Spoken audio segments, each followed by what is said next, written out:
Obviously me every ఫిల్మ్లో ఏదో ఒక experiment చేస్తారు, ఏదో మెసేజ్ ఇస్తూ ఉంటారు కదా. సో ఇందులో కూడా ఏమన్నా? యాక్చువల్లీ ఇందులో మెసేజ్ కన్నా ఒక గొప్ప విషయం చెప్తున్నా. మెసేజ్ చాలా చిన్నది. అవును, అంటే ఏదైనా మెసేజ్ చెప్తే దానికి ఒక లిమిట్ ఉంటుంది. ఆ లిమిట్ దాటి ఒక గొప్ప విషయం చెప్తున్నా ఈ సినిమాలో. డెఫినెట్గా ఆ విషయం మాత్రం అందరూ అప్రిషియేట్ చేస్తారు. సో మీ క్యారెక్టర్ కూడా చాలా ఇంపార్టెంట్ రోల్ కదా ఇందులో. దానికోసం ఏమన్నా హోంవర్క్ చేశారా? లైక్ అంటే రీసెర్చ్ లాగా ఏమన్నా చేశారా?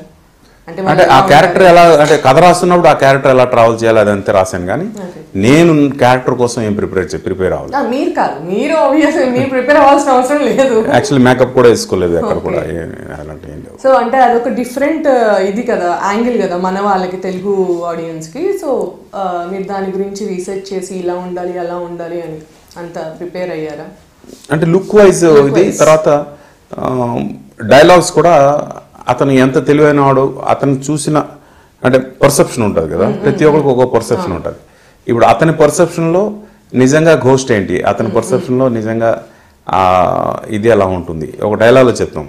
అంటే సైన్స్ ఇంత డెవలప్ అవుతున్నప్పుడు ఇంత ఈజీగా ఘోస్ట్ని ఎలా నమ్ముతాము అంటే దానికి ఒక ఆన్సర్ చెప్తాడు ఆయన. సైన్స్ తను చూసేదే నమ్ముతుంది, చీకట్లో ఏముందో చూడడానికి అక్కడ లైట్ వేస్తుంది, మరి అక్కడ చీకటి ఎక్కడ ఉంది? ఈ క్వశ్చన్కి ఆన్సర్ చెప్పండి. చీకట్లో ఏముందో చూడడానికి దాని మీద లైట్ వేస్తే అక్కడ చీకటి ఎక్కడ ఉంది? అంటే మీరు చీకట్లో ఏమి చూడలేదు.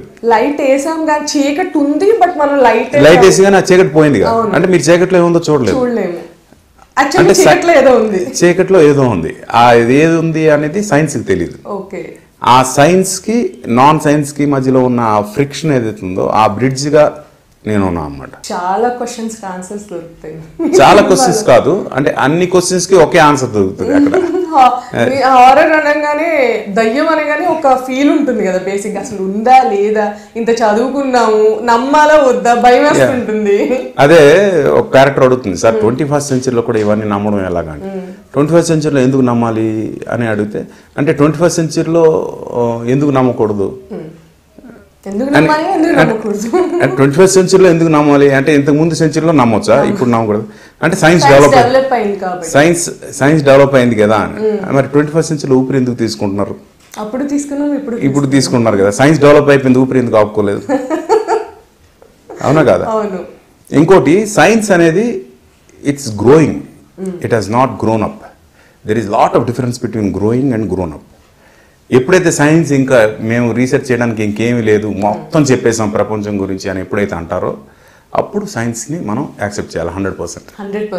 ఇప్పుడు బర్ముడా ట్రయాంగిల్ ఉంది, అక్కడికి ఏం వెళ్ళిపోతున్నాయి అనడానికి ఏదో ఒక మ్యాగ్నెటిక్ ఫోర్స్ ఉంది, అందుకు అక్కడ బర్ముడా ట్రయాంగిల్ లాగేస్తుంది అనేసి అంటారు.